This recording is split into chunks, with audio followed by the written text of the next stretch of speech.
In this video, I will show you how to use the geotargeting feature in WPAdCenter plugin. Using the geotargeting feature, you can target your ads based on the geographical location of viewers. Before getting started, make sure that you have the WPAdCenter plugin installed and activated on your website. Click on the link in description to know how to do it. So, let's get started.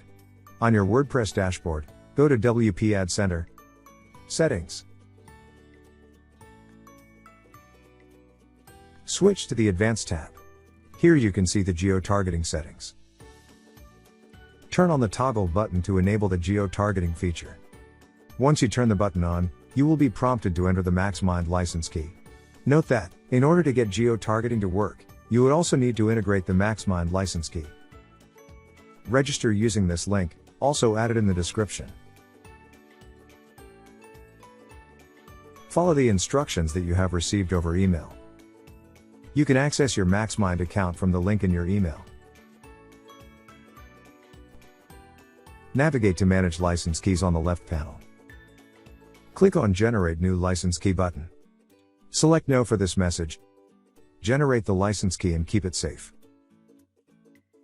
Now, navigate back to Advanced tab, Geotargeting Settings, and add your MaxMind license key. Save the changes. That's it. You have successfully integrated your MaxMind license key with WPAdCenter Pro. Now you can choose to display ads based on the user location. Let's check it out. Click on Manage Ad. Edit any existing ad, and you will be able to see the geotargeting feature. So, this is how to use the geotargeting feature in the WPAdCenter plugin. For more tutorials like this, subscribe to this channel and we will see you in the next video.